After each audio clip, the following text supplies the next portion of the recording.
remember the first day I went to Nottingham, I had discovered the marvel of a charity shop, and I wondered why everything there was so cheap. Just then, a shop assistant walked up to me and said, "Hiya, me duck."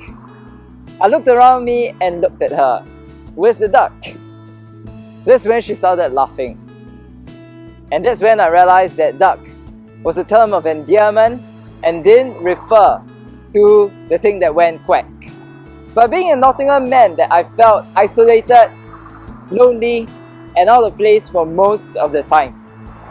During the first week of orientation in Nottingham, I found Liz and her team giving out free hot chocolate and sweets.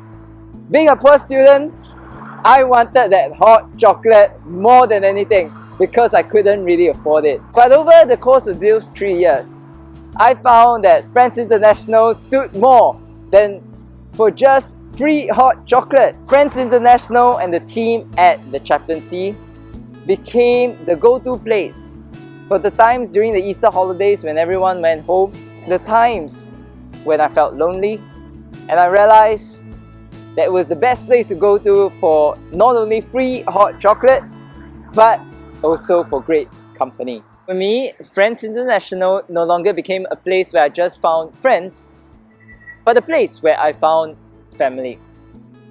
Being an international student in Nottingham, the hardest thing was the weekend, because people had friends to visit, family to go back to, but I, being an international student, couldn't just go and knock on someone's door and ask to come in.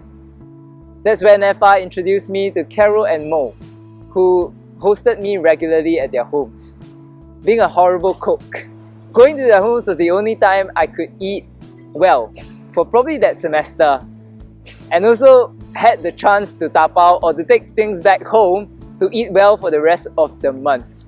I always remember how I used to freeze all of their food so that I could regularly eat their food whenever I needed that thing to perk me up. Carol and Mo became the family I never had during the time I was in Nottingham. In September 2019, I flew back to Singapore.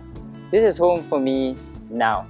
In the span of 14 hours, I felt like I lost everything I ever knew. The people I come to call family, the place I come to call home, and the peace I come to enjoy. And I fell into a deep depression. Sometimes it felt like someone had stabbed my heart and left it out to bleed. Not knowing how to fill the emptiness within me, I stuffed it with food. Within a month, I grew by 8 kilograms, and I ended up having to talk to a psychiatrist, take antidepressants, and speak to a therapist. How did I get better? 3 months later, in December 2019, I visited Nottingham to graduate with my parents. Carol welcomed us at her home, and the time when I knocked and she said, "Hey, look who's there!" I remembered that even when friends and family weren't physically with you, they still lived on in your hearts. But sometimes, I forgot that they were there, and that they are still there. Yes, today my experiences are very different, as you can probably see. But the relationships remain. Today, I want to thank you at FI for being friends and family to me, and to people like me who may be far from home and may have never known the warm embrace of family. Though today we are worlds apart, I hope we remember that we are still connected above by the same sky, by the same story of hope, and by the same God of love. Thank you.